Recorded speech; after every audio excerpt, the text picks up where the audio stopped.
Hello दोस्तों, Rana classes में आपका स्वागत है। तो आज के लेटेस्ट कम्पिटिटिव एग्जाम और जॉब अपडेट बताऊंगा, तो इस वीडियो को शुरू से अंत तक देखें। पसंद आने पर लाइक्स, नए लोग सब्सक्राइब करना ना भूले। तो आपने सवेरे देखा, मैंने वीडियो भी बनाया कि दरोगा की जो रिजल्ट है, फाइनल रिजल्ट, वो एक सप्ताह के अंदर आएगी। और आप लोगों ने जो कल चल रहा था कि आज ही आएगा, वो नहीं आई, और आज भी संभावना नहीं के बराबर है। और कल है जो कि अनलॉक है जो कि 2 लागू हुआ और आज से लागू हुआ। तो उसमें भी सरकारी कर्मचारियों के हैं जो कि 50% ही उपस्थिति रही।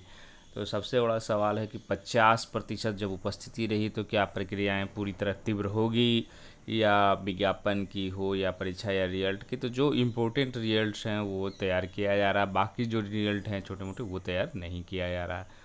तो कहीं ना कहीं है जो कि परीक्षा में है जो कि ये आगे मैं बताऊंगा कि क्या वाधा कब तक हो सकती है शुरू बिहार में। तो ये पहले करते हैं, इस माह के अंत तक आएगा 65वीं बीपीएससी मेंस का रिजल्ट। तो जून के अंत तक है जो कि 65वीं बीपीएससी मेंस का रिजल्ट आ जाएगा। इसमें रिक्तियों की संख्या 550 है और लगभग 1,500 अभ्यर्थियों को इसके साक्षात्कार के लिए बुलाया जाएगा। अगस्त में इसकी साक्षात्कार होने की संभावना है। सब कुछ सामान्य रहा तो सितंबर अंत तक इसका अंतिम रिजल्ट आ सकता है। 65वीं संयुक्त प्रतियोगिता परीक्षा देने वाले छात्र बड़ी संख्या में हैं, जो 64वीं संयुक्त मुख्य प्रतियोगिता परीक्षा में लेकिन अंतिम चरण में असफल हो गए। ऐसे छात्रों का 65वीं बीपीएससी पर अधिक ध्यान लगा हुआ है। 64वीं की तुलना में कट ऑफ मार्क्स अधिक रहेगा। जैसे कि आपने देखा 64वीं में 446 थी, लेकिन इससे पहले जो बीपीएससी लगभग मेंस में ही 500 मार्क्स रहते थे। तो उसका असर भी पड़ेगा। तो 65वीं की तुलना में जो कि 64वीं की तुलना में कट ऑफ ज़्यादा रहेगा, क्योंकि 64वीं मुख्य परीक्षा में रिक्तियों की संख्या लगभग 3 गुना थी और 4,000 रिजल्ट भी आया था। 65वीं मुख्य परीक्षा में 1,500 रिजल्ट आने की संभावना है, क्योंकि रिक्तियों की संख्या 64वीं के आधा से भी कम है। इंजीनियरिंग और मैथ पृष्ठभूमि के 64वीं के अधिक बेहतर करने के कारण 65वीं मुख्य मानवीय की कई छात्र आशंकित हैं कहीं यह रिजल्ट भी उसी दिशा में नहीं चला जाए। तो ये आपने देखा। और 1,500 और जो है साक्षात्कार वो कब होगी, आपको अगस्त में होगी। तो जहाँ तक सवाल है 64वीं बीपीएससी में जो बहुत सारे छात्र हैं जो अच्छे जॉब कर रहे हैं, तो उनके लिए आग्रह है कि अगर आप एकदम क्लियर हैं कि मान लीजिए कि सप्लाई इंस्पेक्टर, राजस्व, या आप अच्छे पद पर या आप उसके बराबर हैं या नीचे हैं, आपको लगता है कि मैं इस जॉब में नहीं, तो आप आयोग को लिख सकते हैं कि मेरा पद है जो कि रिक्त रखा जाए और खाली कर दिया जाए, मैं इसमें ज्वाइन नहीं करूंगा। ऐसा उत्तर प्रदेश से लेकर कई राज्यों में होता है, ऐसा कोई बड़ी बात नहीं। लेकिन आप कन्फर्म रहे कि हमें मुझे किसी भी, जैसे बहुत सारे जो हमारे बैच के थे सचिवालय सहायक, उनको मिला था श्रम प्रवर्तन अधिकारी, वो इसलिए ज्वाइन नहीं किया क्योंकि हम लोगों के साथ था। तो वो लोग पहले से रिजल्ट भले ही आ गया, लेकिन वो लोग, तो आप लिख कर दे सकते हैं। उसका कारण ये नहीं कि वो अच्छी जॉब है, या कई लोग इस तरह से भी ज्वाइन नहीं करते, कहीं सेटल्ड हो गए हैं और उस तरह का सेटिस्फेक्शन नहीं है कि मैं है जो कि 2 पद तो जनरली लोग नहीं छोड़ते हैं जब तक यूपीएससी कंप्लीट। एक तो आपको अब बड़ी समाहर्त एसडीसी का और दूसरा डीएसपी, लेकिन और सब पदों पर लोग विचार करते हैं। तो आप लोगों को भी अगर ऐसा लगता है तो आप आयोग को लिख सकते हैं कि मेरा पद है जो कि, और किसी का इससे हो सकता है कि आपका भला हो जाए। तो और जहाँ तक बात है इंटरव्यू पर है जो कि कोचिंग कहाँ से करें, तो एक मैं बता देता हूँ, वो फ़ायदा उठा सकते हैं। अगले बार भी जो संभवतः टॉपर थे वो रैंकर्स व्यू के थे, तो वहाँ भी आप जाकर है जो कि आप फ़ायदा उठा सकते हैं। और ये आप देख सकते हैं 85% की अधिक सफलता दर है यहाँ पर भी आप। और ये मार्क्स जो लाए हैं ये 92 मार्क्स, 120 में 92 मार्क्स, तो 1,500 छात्र हैं। और इसकी तैयारी अगर अभी से करते हैं तो ये सफल हो सकते हैं। और इसमें आप देख सकते हैं ये नंबर, अगर आपको इनसे जुड़ना है और आपको लगता है तो आप जुड़ सकते हैं। ये नंबर जो है 700 429 1557, इससे भी आप जुड़ सकते हैं। और इसका फ़ायदा है जो कि इंटरव्यू में ज़्यादा मार्क्स लाकर है जो कि आप उठा सकते हैं। और बीपीएससी से ही एक संबंधित है जो, क्योंकि चर्चाओं का बाजार गर्म है कि इंजीनियरिंग वाले बीपीएससी में सिलेबस को करना होगा बैलेंस। तो बीपीएससी में जिस प्रकार से विज्ञान के छात्रों का वर्चस्व बढ़ रहा है, ऐसे में कुछ ऐसा सिलेबस बनना चाहिए जो बैलेंस हो, जिसमें सभी संकाय के छात्रों के लिए वह बराबर हो। किसी एक के लिए यह ईजी नहीं हो और किसी दूसरे के लिए कठिन नहीं हो। इससे इस हद तक बहुत दूर तक पाट सकते हैं। सभी विषयों को छात्रों को इसमें समान अवसर मिलेगा। लेकिन अगर यही परिपाटी रही तो जो बच्चे मानविकी, सोशल साइंस के विषयों को लेकर पढ़ते हैं वह डाइवर्ट होने लगेंगे। यहाँ यह बताना जरूरी है कि पहले इंटर बच्चे टॉप करते थे तो सीधे आकर पटना कॉलेज में आर्ट्स विषय में नामांकन लें, और यूपीएससी निकाल ले जाते थे। विज्ञान भी छात्र चुनते थे, लेकिन उससे मारामारी नहीं थी। अभी तो पहले से ही साइंस में मारामारी हो चुकी है। आर्ट्स के बच्चे डाइवर्ट होकर साइंस की ओर जा चुके हैं। सभी साइंस ही पढ़ना चाहते हैं। इंटर तक कोई आर्ट्स लेना भी नहीं चाहता, लेकिन कम से कम इन नौकरियों की वजह से आर्ट्स विषयों को चार्मिंग थे। लेकिन अगर ऐसी स्थिति रही तो फासला बढ़ेगा, इसलिए सोचनीय है। सभी विषयों का पढ़ाई का क्रेज होना जरूरी है। सभी विषयों की पढ़ाई क्रेज जरूरी है। यह बैलेंस तभी होगा जब देश या राज्य हर तरह के स्किल के लोग होंगे। सभी इंजीनियर या डॉक्टर थोड़े बन जाएंगे। इस तरह की स्थिति आर्ट्स नहीं लेने की मानसिकता और बल मिलेगा। पढ़ने वाले और टॉपर्स छात्र आर्ट्स लेने से और भागेंगे। ऐसी भी स्थिति आ जाए कि यह ठीक नहीं। इसलिए विशेषज्ञ सरकार नीति बनाने लोग इस संबंध में विचार विमर्श करके कोई समाधान निकले, ताकि शिक्षा एक बैलेंस। तो इस बार ज़्यादा हुआ। हर बार होता था कि एक विषय बूम करा दिया जाता था, तो उस विषय को लेकर है जो कि लोगों, लेकिन इस बार है जो कि सीधे सीधे जितने भी साइंस और बैकग्राउंड के ज़्यादातर लोगों को काफ़ी फ़ायदा मिला। इससे काफ़ी खासकर जो मानविकी विषय वाले हैं, आर्ट्स विषय वाले हैं और साइंस को जो छोड़ वो काफ़ी दुखी हैं कि ये तो मार्क्स से जो है जो कि ज़्यादा उठे ही नहीं। LSW में 180, 70, 150 उठे हैं और मैथ्स साइंस वाले को 200 से पार है। तो कहीं ना कहीं है जो कि ये लोगों का मन काफ़ी दुखी है कि अगर ऐसा पैटर्न बनाया जाए जिससे कि लगे कि लगभग बैलेंस है।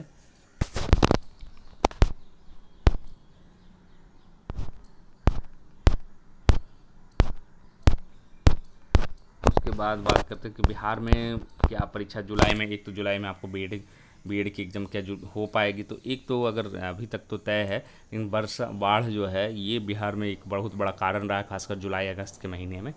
ये बहुत बड़ा फैक्टर था। उम्मीद है कि अगर जुलाई में तो मुश्किल ही लग रहा है शुरुआत होने में बिहार में, अगस्त में शुरू हो सकता है अगर बाढ़ की स्थिति अच्छी रही तब है जो कि, क्योंकि ये 2-3 महीने जुलाई अगस्त सितंबर ये सब जो है भारी बारिश होती है और बाढ़ आने की संभावना ज़्यादा रहती है।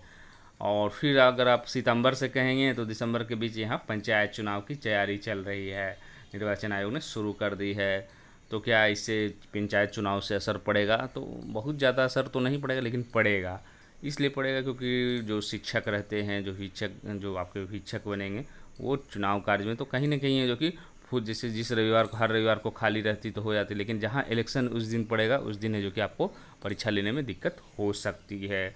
तो कहीं ना कहीं है जो कि इस साल भी है जो कि जिस तरह से हालात लग रहे हैं और कोरोना की अगर स्थिति दूसरी से, तो पूरी परीक्षा दिसंबर तक होने का आसार नज़र नहीं आ रहे। लेकिन क्योंकि एक तो बाढ़ है, दूसरा चुनाव है, तीसरा कोरोना अभी आएगी कि नहीं आएगी ये क्लियर नहीं है। तो कहीं ना कहीं है जो कि आपको अगस्त से जो कि थोड़ी बहुत संभावना हल्की फल्की शुरू है। और 22 और 13 दरोगा की और जब तक सही नहीं होगी तो ये हो सकता है अगस्त या सितंबर तक हो सकती है। उसके बाद बिहार से ये 1.21 लाख शिक्षक बहाली के 10 दिन में जारी होगा शेड्यूल। तो 1.21 लाख शिक्षकों की बहाली फिर किसी कानूनी पचड़े में ना पड़े, इसकी कसरत तेज कर दी है गई है। 10 दिनों के अंदर बहाली के लिए शेड्यूल जारी हो जाएगा। शिक्षा विभाग का लक्ष्य है कि अक्टूबर के अंत तक बहाली पूरी कर ले। दिव्यांगों के लिए 11 जून से 25 जून तक आवेदन लिए जा रहे हैं। 25 जून पहले ही शेड्यूल जारी हो जाएगा। प्रारंभिक स्कूलों में 90,762 शिक्षकों की बहाली होनी है। इसमें 50% सीटें यानी 45,381 पद आरक्षित हैं।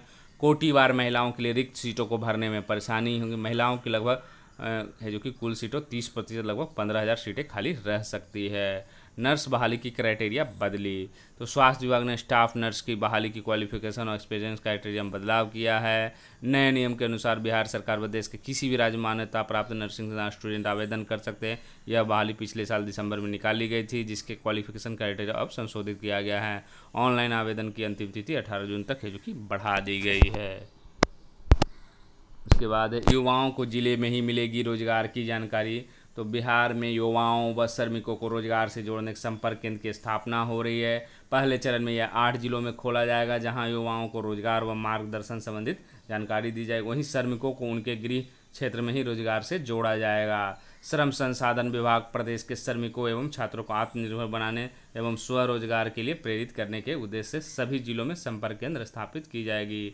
निबंधन के बाद मिलेगी जानकारी। सभी जिलों में संपर्क केंद्र, श्रमिक व छात्रों को परामर्श एवं रोजगार केंद्र स्थापित होगा। केंद्र द्वारा सभी प्रकार की सूचनाओं को समेकित रूप से सूचना उपलब्ध कराया जाएगा। इसके सफल संचालन हेतु रोजगार से संबंधित सभी किया जाएगा। पहले चरण में कौन कौन जिले होंगे? तो आपको दरभंगा, डालमियानगर, बक्सर, नालंदा, मुंगेर, सुपौल, पूर्णिया संपर्क केंद्र होगा। संपर्क केंद्र पर है जो कि सलाहकार के रोजगार संबंधित सूचनाएं दिया जाएगा, उपलब्ध कराया जाएगा। उसके बाद क्या है, केंद्र के द्वारा जो कि रोजगार के अवसर के संबंधित समेकित रूप से व्यवस्था होगी। और ऐसे अभ्यर्थियों की खोज रहे जो संभावित रोजगार से जोड़ना प्राथमिकता होगा, जो समाज में बने वे अपनी योग्यता अनुसार रोजगार प्राप्त। यदि कोई अभ्यर्थी आगे पढ़ाई करने का तो भावी शिक्षाओं को रोजगार परक शिक्षाएं जो कि कौशल जो कि तैयार हो। नौकरी के साथ साथ स्वरोजगार के भी जो कि तैयारी किया जा रहा है, तो ये अच्छी पहल है। 15 अगस्त से पहले टीजीटी और प्रवक्ता 2021 भर्ती परीक्षा होगी। तो सहायता प्राप्त माध्यमिक विद्यालयों में टीजीटी प्रवक्ता 2021 की भर्ती का है जो कि इंतजार कर रहे अभ्यर्थियों के लिए अच्छी खबर है। कोरोना संक्रमण कम होते ही उत्तर प्रदेश माध्यमिक शिक्षा सेवा चयन बोर्ड अगस्त के पहले पखवाड़े में परीक्षा पूरी कर, ऐसा माना जा रहा है 15 अगस्त से परीक्षाएं पहले हो जाएगी।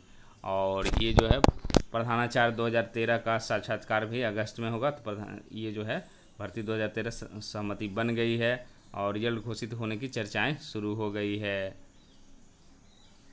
चयन बोर्ड के शेष साक्षात्कार जुलाई में। तो चयन बोर्ड की पूर्ण ऑफलाइन बैठक के दौरान तय किया गया टीजीटी की सामाजिक विज्ञान 2016 के बाकी बचे अभ्यर्थियों की साक्षात्कार है जो कि जुलाई में कराया जाएगा। बोर्ड जून में साक्षात्कार कराना चाह रहा था, परंतु किसी विशेषज्ञ के आने को तैयार न होने से जुलाई में साक्षात्कार लेने का निर्णय लिया गया है। भर्ती देरी के बाद समय बढ़ाने के लिए सुप्रीम कोर्ट से अपील करेगा चयन बोर्ड। सुप्रीम कोर्ट ने टीजीटी प्रवक्ता 2021 भर्ती जुलाई तक पूरी करने का आदेश दिया था, लेकिन कोरोना संकट की वजह से समय से भर्ती प्रक्रिया पूरी करना संभव नहीं है। ऐसे में चयन बोर्ड सुप्रीम कोर्ट से इस भर्ती प्रक्रिया दिसंबर तक पूरी कराने के लिए समय मांगेगा। सुप्रीम कोर्ट के तदर्श शिक्षकों की नियुक्ति के मामले में चयन बोर्ड से सहायता माध्यमिक विद्यालयों की टीजीटी प्रवक्ता भर्ती परीक्षा जुलाई तक पूरी करने का निर्देश दिया गया था। तो ये प्राचार्य का जो है अभ्यर्थियों का साक्षात्कार है जो कि 7 जुलाई से होगा।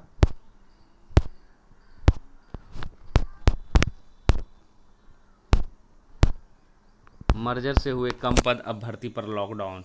बैंक की भर्ती परीक्षाओं की तैयारी में जुटे युवाओं को लगातार निराशा हाथ लगी है। बैंकों के मर्जर और आउटसोर्सिंग की वजह से पदों की संख्या में लगातार कमी हो रही है। इस बीच कोरोना संक्रमण ने प्रतियोगी की मुश्किलें और भी बढ़ा दी है। पिछले एक वर्ष में सिर्फ एसबीआई और कोऑपरेटिव बैंक की भर्ती प्रक्रिया शुरू हुई है। इंस्टीट्यूट ऑफ पर्सनल बैंकिंग की ओर से इस दौरान कोई बड़ी भर्ती नहीं की गई है। बैंकों में नौकरी की उम्मीद में बैठे युवाओं को निराशा को इससे ही समझा जा सकता है। विगत 6 वर्षों में भर्ती वाले पदों की संख्या आधी हो गई है।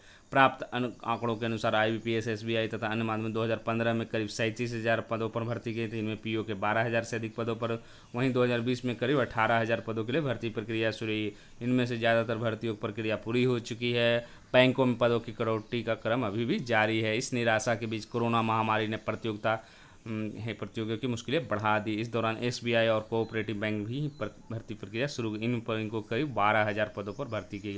इनमें 9,000 से अधिक कोऑपरेटिव बैंक की भर्ती हुई है। इसके विपरीत सार्वजनिक क्षेत्र के अन्य बैंकों में कोई भर्ती नहीं हुई है। बैंकिंग कार्यप्रति तथा भर्ती प्रक्रिया की जानकार राजीव पांडे का बताना है कि बैंकों में पदों की संख्या लगातार कम हो रही है। इसकी वजह से मेधावी युवाओं का बैंकिंग के प्रति मोह भी भंग हो गया। वे दूसरे विभागों को प्राथमिकता दे रहे हैं। हालांकि भविष्य में बड़े स्तर से भर्ती की उम्मीद की जा सकती है। बैंकों में लगातार लोग रिटायर हो रहे हैं, वहीं बैंकों का लगातार विस्तार भी हो रहा है। अब बैंकों में तकनीकी इस्तेमाल बढ़ गया है। ऐसे में तकनीकी दक्ष युवाओं के अवसर संभावना ज़्यादा है। तो आप देख सकते हैं कि 2020 में 18,000 भर्ती की निकली, 2019 में 16,400, 2018 में 11,500, 2017 में 11,400, 2016 में 28,500 और 2015 में जो कि आपको 37,000। और क्षेत्रीय ग्रामीण बैंकों अफसरों और कार्यालय सहायकों के लिए भर्ती के लिए आवेदन मांगे गए। आईबीपीएस को 28 जून तक ऑनलाइन आवेदन भर सकते हैं। ऑनलाइन प्रारंभिक परीक्षा अगस्त तथा मुख्य परीक्षा सितंबर अक्टूबर में संभावित नवंबर तक भर्ती प्रक्रिया होने की उम्मीद है। इसी के साथ अन्य बैंकों के लिए भर्ती उम्मीद जगी है। 15,198 शिक्षकों की भर्ती जो होगी वो परीक्षा 15 अगस्त के पहले ही होगी, जो भर्ती परीक्षा बताया था आपको। न्यायिक पदाधिकारी नियुक्ति मामले में जेपीएससी से मांगा जवाब। तो 30 जून तक है जो कि शपथ पत्र के माध्यम से दाखिल करना होगा जवाब। तो सुनवाई के दौरान जेपीएससी न्यायिक पदाधिकारियों की नियुक्ति के लिए वर्ष 2018 में विज्ञापन निकाला था। उन्होंने भी आवेदन भरा था, लेकिन उन्हें स्पोर्ट कोटा का लाभ नहीं दिया गया, जबकि उन्होंने संबंधित सभी प्रमाण पत्र आवेदन के साथ संलग्न। इस पर जेपीएससी के अधिवक्ता संजय पिपरवाल और प्रिंस कुमार सिंह ने कहा कि पार्थिव का जो कि स्पोर्ट कोटे के तहत इसलिए चयन नहीं हुआ कि पार्थिव स्पोर्ट से प्रमाण पत्र विज्ञान है जो कि विज्ञापन के अनुरूप नहीं था। तो इसकी अगली सुनवाई 7 जून को होगी। संविदा चालक सिपाहियों की सेवा जुलाई से समाप्त होगी। तो बिहार पुलिस में संविदा पर कार्यरत चालक सिपाही की सेवा समाप्त होगी। 31 जुलाई तक इनकी सेवा विस्तार करने का निर्णय लिया। इस बाबत पुलिस यानी सभी जिलों के एसएसपी और एसपी को निर्देश जारी किए हैं। एआईजी कल्याण के हस्ताक्षर से जारी आदेश में कहा गया है कि बिहार पुलिस में संविदा के आधार पर नियुक्त चालक सिपाहियों की संविदा समाप्त करने का निर्णय लिया गया। किसी भी परिस्थिति में संविदा चालकों को 31 जुलाई के बाद मानदेय नहीं दिया जाएगा। संविदा पर चालकों की नियुक्ति के लिए वर्ष 2010 में निकाले गए विज्ञापन के शर्तों तहत जो कि संविदा समाप्त करने के माह पूर्व नोटिस दिया जाना। ऐसे में सभी संविदा चालकों को नोटिस प्राप्त कर संविदा समाप्त कर मुख्यालय से अवगत कराएं। क्यों हो रही है ऐसा? क्योंकि पिछले दिनों बिहार पुलिस में बड़े पैमाने चालक सिपाही की स्थायी नियुक्ति की, इसकी ट्रेनिंग भी लगभग पूरी हो गई है। माना जा रहा है कि संविदा पर बहाल चालक सिपाही सेवा समाप्त करने के बजाय पद का जो कि स्थायी होना है। तो इसी अपडेट के साथ धन्यवाद।